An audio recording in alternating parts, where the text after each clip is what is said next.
നമസ്കാരം. പശ്ചിമേഷ്യൻ യുദ്ധം ഒരു മാസത്തിലേക്ക് അടുക്കവേ ഇറാനെതിരെ അമേരിക്കയും ഇസ്രായേലും കരയുദ്ധത്തിന് ഒരുങ്ങുന്നു എന്ന ആശങ്കാജനകമായ റിപ്പോർട്ടുകൾ പുറത്തു വരികയാണ്. 2000-ലധികം മറീനുകളെ US ഇതിനകം വിന്യസിച്ചു കഴിഞ്ഞിരിക്കുന്നു എന്ന റിപ്പോർട്ടുകൾ പുറത്തു വരുന്നു. USSR ജോർജ് ബുഷ് എന്ന പടക്കപ്പൽ ഇറാൻ തീരം ലക്ഷ്യമാക്കി സഞ്ചരിച്ചു കൊണ്ടിരിക്കുന്നു. അപ്പോൾ ഇറാനെതിരെ വ്യോമയുദ്ധം വേണ്ട രീതിയിൽ ഇസ്രായേലും അമേരിക്കയും വിചാരിച്ച രീതിയിൽ എത്തിയോ എന്ന ചോദ്യം അവിടെയുണ്ട്. അതിനിടയിലാണ് ഇപ്പോൾ കരയുദ്ധത്തിന് ഒരുങ്ങുകയാണോ എന്ന ആശങ്ക ഉയരുന്നത്. അങ്ങനെ ഇറാനുമായി ഒരു കരയുദ്ധത്തിലേക്ക് പോയാൽ അതിൻ്റെ പ്രത്യാഘാതം, അതിൻ്റെ റിസൾട്ട് എന്തായിരിക്കും എന്നതാണ് ആദ്യം നമ്മൾ സംസാരിക്കുന്നത്. നിഷാദ്, അങ്ങനെ ഒരു കരയുദ്ധത്തിലേക്ക് കാര്യങ്ങൾ പോവും എന്ന് തോന്നുന്നുണ്ടോ? അങ്ങനെ പോയാൽ തന്നെ എന്തായിരിക്കും സംഭവിക്കുക? അല്ല, ഈ യുദ്ധം ഏത് നിലയ്ക്കുമൊക്കെയും വികസിക്കാനുള്ള സാധ്യതകളെ നമുക്ക് തള്ളിക്കളയാൻ പറ്റില്ല. അല്ലെങ്കിൽ ഈ യുദ്ധം നാളെ അവസാനിക്കാൻ പോവുകയാണ്, അമേരിക്ക തോറ്റുപിൻ വാങ്ങാൻ പോവുകയാണ് എന്നൊന്നും പറഞ്ഞാൽ എനിക്ക് തോന്നുന്നില്ല. ക്ലൈമാക്സ് അവിടെയാണെന്ന് തോന്നുന്നില്ല. അപ്പോൾ യുദ്ധം പല നിലയ്ക്ക് വികസിക്കാനും പലതരം യുദ്ധ സാധ്യതകൾ അമേരിക്കയും ഇസ്രായേലും തേടാനുമൊക്കെ ഇപ്പോഴും ഒരു ചാൻസസ് ആർ ദെയർ എന്നാണ് എനിക്ക് തോന്നുന്നത്. എനിക്ക് എപ്പോഴും തോന്നുന്നൊരു കാര്യം പറയാൻ തോന്നുന്നു, യുദ്ധം എന്ന് പറയുന്നത് ഇപ്പോൾ അമേരിക്കയും ഇസ്രായേലും കൂടി ചേർന്ന് ഇറാനെ ആക്രമിക്കുന്നു. ഒറ്റ നോട്ടത്തിൽ നോക്കുമ്പോൾ അമേരിക്കയും ഇസ്രായേലും ലോകത്തെ വലിയ ശക്തികളാണ്. ഇറാൻ ആ നിലയ്ക്ക് നോക്കുമ്പോൾ ചെറിയൊരു ശക്തിയാണ്.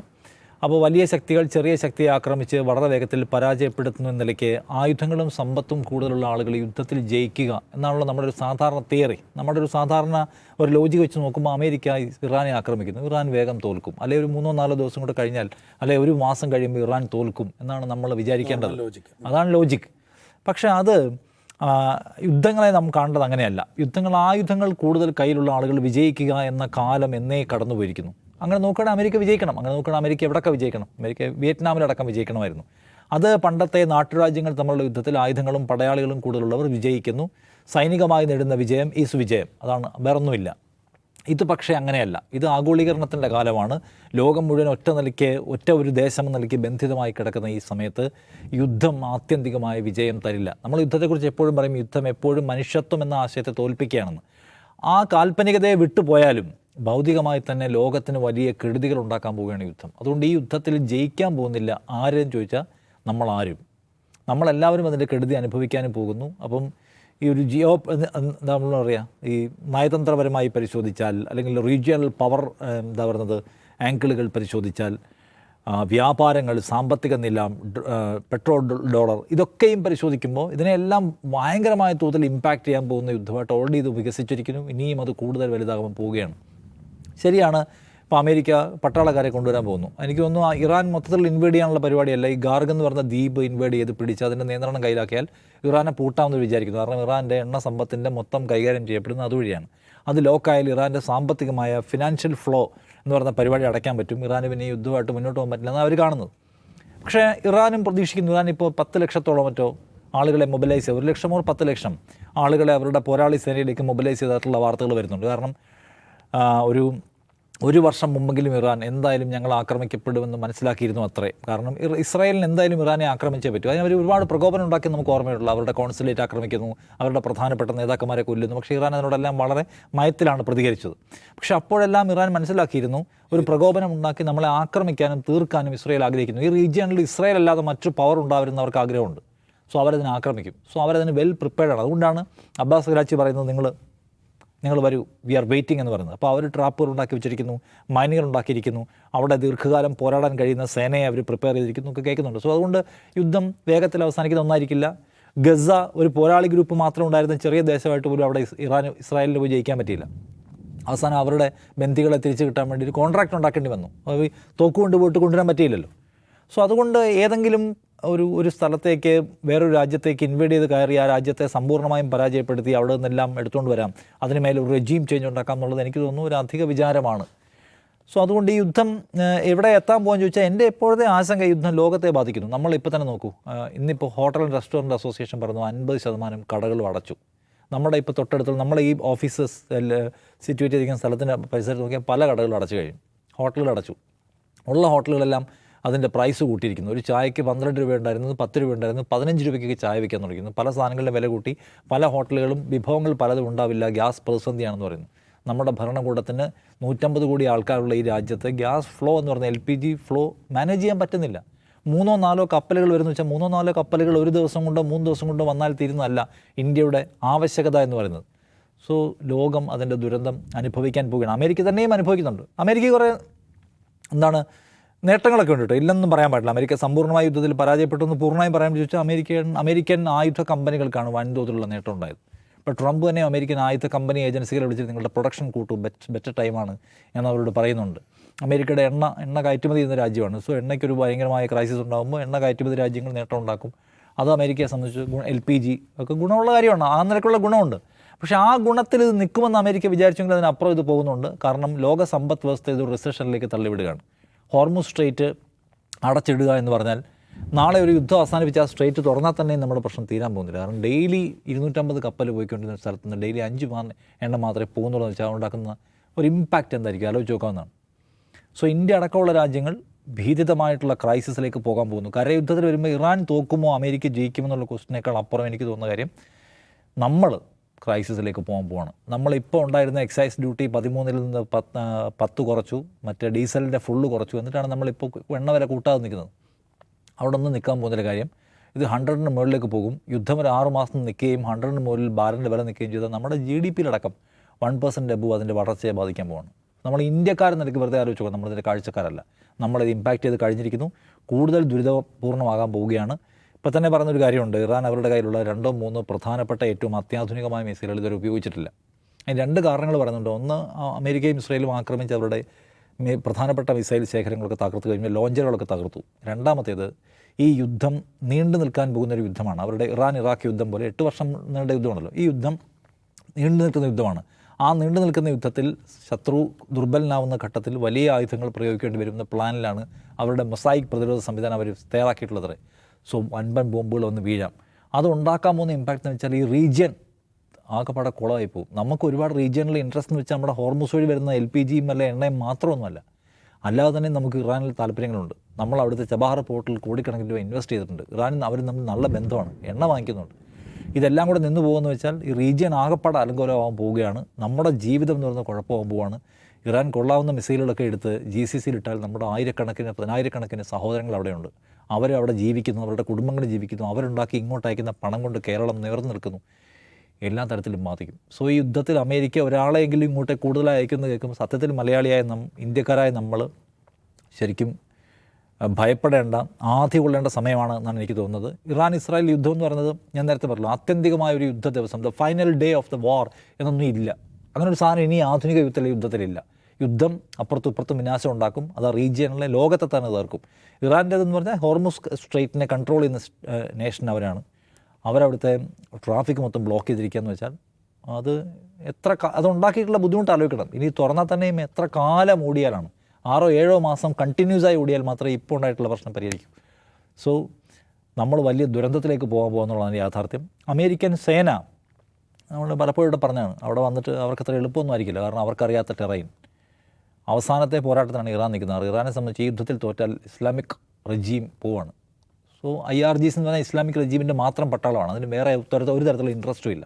അതിൻ്റെ ഒരേ ഒരു താല്പര്യം ഇസ്ലാമിക ഭരണകൂടത്തെ സംരക്ഷിക്കുക എന്നുള്ളത് മാത്രമാണ്. ലോകത്തിന് എന്ത് സംഭവിക്കുന്നുള്ളതോ, ലോകത്തെ പൊളിറ്റിക്സിന് എന്ത് സംഭവിക്കുന്നുള്ളതോ, അല്ലെങ്കിൽ ഒരു പരിധി കഴിഞ്ഞാൽ ഇറാനിലെ പൊളിറ്റിക്കൽ അഡ്മിനിസ്ട്രേഷന് എന്ത് സംഭവിക്കുന്നുള്ളൂ അവരുടെ വിഷയമല്ല. അവരുടെ സുപ്രീമോ കൊല്ലപ്പെട്ട് കഴിഞ്ഞിരിക്കുന്നു. പ്രകോപനം പരമാവധിയിൽ വന്നു കഴിഞ്ഞു. അവരെ സംബന്ധിച്ച് ഇനിയിപ്പോൾ വേറെ ഒന്നും നോക്കേണ്ട കാര്യമില്ല. അവരെ സംബന്ധിച്ച് ഈ സുപ്രീമോ കൊല്ലപ്പെട്ട് കഴിഞ്ഞാൽ എങ്ങനെ പ്രവർത്തിക്കണമെന്ന് സംബന്ധിച്ച് അവർക്ക് 37 യൂണിറ്റുകൾക്ക് നിർദ്ദേശങ്ങളുണ്ട്. അപ്പോൾ അതിനെക്കുറിച്ച് പറയും, നിർദ്ദേശം കൊടുക്കേണ്ട മനുഷ്യൻ മരിച്ചുപോയി കഴിഞ്ഞു. Machine is still working. ഇത് ഓഫ് ചെയ്യാൻ ആരെങ്കിലും വേണമല്ലോ. ഈ ബോംബ് ചെയ്തുകൊണ്ടിരിക്കുന്ന മെഷീൻ ഓഫ് ചെയ്യാനുള്ള കമാൻഡ് ചെയ്യുന്ന സ്റ്റേഷൻ പോയിന്റുകളെല്ലാവരും കൊല്ലുകയാണ്. മെഷീൻ വർക്ക് ചെയ്തുകൊണ്ടിരിക്കുകയാണ്. അതുണ്ടാക്കുന്നത് ചെറിയ അപകടമായിരിക്കില്ല. അമേരിക്ക ലക്ഷക്കണക്കിന് 1000-കണക്കിന് പട്ടാളക്കാരെ കൊന്നു കളഞ്ഞ വിയറ്റ്നാമിൻ്റെ ചരിത്രമായിരിക്കും അമേരിക്കയുടെ മുമ്പിൽ ഇപ്പോൾ ഒരു വർഷം തെളിഞ്ഞ് നിൽക്കുന്നതെന്ന് എനിക്ക് തോന്നുന്നു.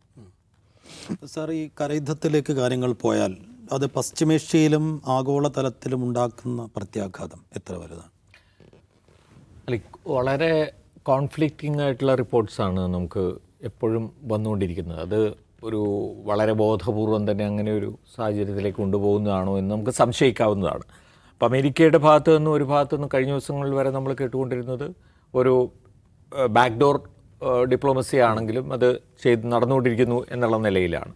മാത്രമല്ല, ഇറാനുമായിട്ട് ഞങ്ങൾ സഹകരിച്ച് പുതിയ സുപ്രീം ലീഡറുമായിട്ട് സഹകരിച്ച് ഞങ്ങൾ ഹോർമുസ് ഒന്നിച്ച് ഞങ്ങൾ നിയന്ത്രിക്കാൻ പോവുകയാണ് എന്ന രീതിയിൽ വരെ ട്രംപ് പറയുന്ന ഒരു സാഹചര്യം ഉണ്ട് എന്ന് പറയുന്നു. എന്നാൽ അതേസമയം പാരീസിൽ നടന്ന ഇപ്പോൾ ഈ ദിവസങ്ങളിൽ നടന്ന G7 ഉച്ചകോടിയുണ്ട് വിദേശകാര്യമന്ത്രിമാരുടെ. അവിടെ മാർക്കോ റൂബിയോ പറയുന്നത് ആഴ്ചകൾ കൊണ്ട് ഇതിനി അവസാനിക്കാൻ പോവുകയാണ് എന്നാണ്. അല്ലാതെ അവരെ സംബന്ധിച്ചിടത്തോളം, അമേരിക്കയെ സംബന്ധിച്ചിടത്തോളം ഇനി പിന്നെ ഈ പറഞ്ഞ പോലെ ഇറാൻ ഇറാഖ് യുദ്ധം പോലെ ഒരു വർഷങ്ങൾ നിൽക്കുന്ന യുദ്ധം എന്നത് ഇൻകൺസീവബിൾ ആണ്. ഇനിയിപ്പോൾ അങ്ങനെ ഒരു സാധനമില്ല. ഈ ഇദ്ദേഹം തന്നെ ട്രംപ് തന്നെ മുന്നിൽ കാണുന്ന സ്ട്രാറ്റജി എന്ന് പറയുന്നത് പെട്ടെന്ന് അടിക്കുക, തീർക്കുക, തിരിച്ചു വരിക, ബാക്കി ബിസിനസ് ആസ് യൂഷ്വൽ എന്നുള്ള നിലയിലുള്ള ഒരു സംഗതിയാണ് അയാൾ മുന്നിൽ കാണുന്നത്. പക്ഷേ അതത്ര എളുപ്പമല്ല എന്ന് മനസ്സിലാവുന്നത് ഇത്തരത്തിലുള്ള ഇതിലേക്ക് തുടങ്ങിക്കഴിഞ്ഞാലാണ്. എപ്പോഴും ഒരു യുദ്ധത്തെ സംബന്ധിച്ചിടത്തോളം ആരംഭിക്കുന്നതിനേക്കാൾ പ്രയാസമാണ് അവസാനിപ്പിക്കുക. അത് മനസ്സിലാക്കാൻ ഇതുവരെയും ട്രംപിന് കഴിഞ്ഞിട്ടില്ല എന്നുള്ളതാണ്. ഇത് ഒരുപക്ഷെ അതിൻ്റെ അവസാനത്തെ പാഠമായിരിക്കാം. എനിവേ അത് പിന്നെ മാർക്കോ റൂബിയോ അങ്ങനെ പറയുന്നുണ്ടെങ്കിൽ മാത്രമല്ല, അതേ മീറ്റിങ്ങിൽ ഈ G7 ഉച്ചകോടിയിലെ പിന്നെ ബാക്കി എല്ലാ വിദേശകാര്യമന്ത്രിമാരും 7 രാജ്യങ്ങളിലെ വിദേശകാര്യമന്ത്രിമാരും ഒന്നിച്ചു ചേർന്ന് മനുഷ്യനാശം ഉണ്ടാവരുത് എന്നുള്ളൊരു സന്ദേശം കൊടുക്കുകയും ചെയ്തിട്ടുണ്ട്. അപ്പോൾ അങ്ങനെ ഒരു വശത്ത് നടക്കുന്നു ഒന്ന്.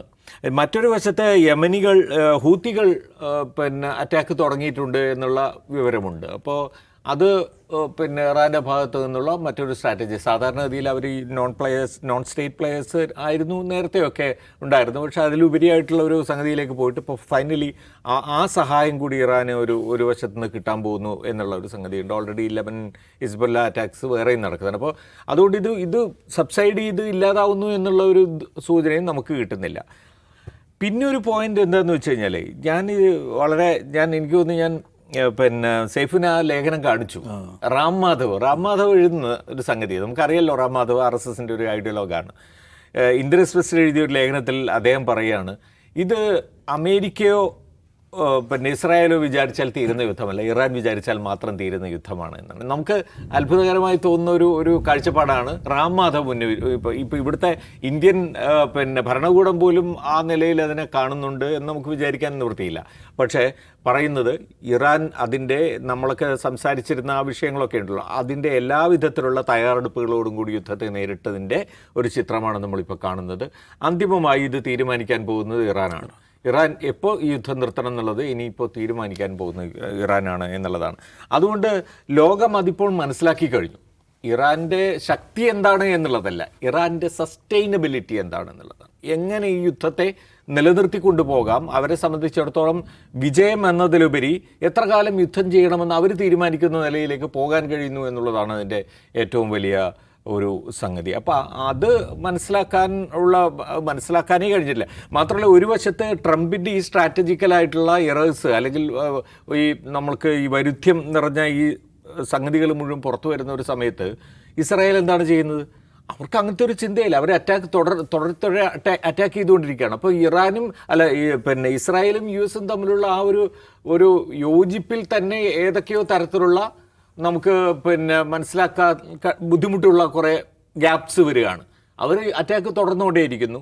അതിനനുസരിച്ച് ഇറാൻ്റെ കൗണ്ടർ അറ്റാക്ക് പിന്നെ ഗൾഫിലെല്ലാം ഉണ്ടായിക്കൊണ്ടിരിക്കുന്നു. ഒമാനിൽ അറ്റാക്ക് ചെയ്യുന്നു, കുവൈറ്റിൽ അറ്റാക്ക് ചെയ്യുന്നു, UAE കണ്ടിന്യൂ ചെയ്യുന്നു, സൗദിയിൽ സംഭവിക്കുന്നു. അപ്പോൾ ഇത് എന്താ പറയുക, പെയ്തുകൊണ്ടിരിക്കുന്ന ഈ മഴ ഇങ്ങനെ അവസാനിക്കാനേ പോകുന്നില്ല എന്നുള്ളൊരു ഭീതിയിലേക്ക് ജനങ്ങൾ എത്തുകയാണ്.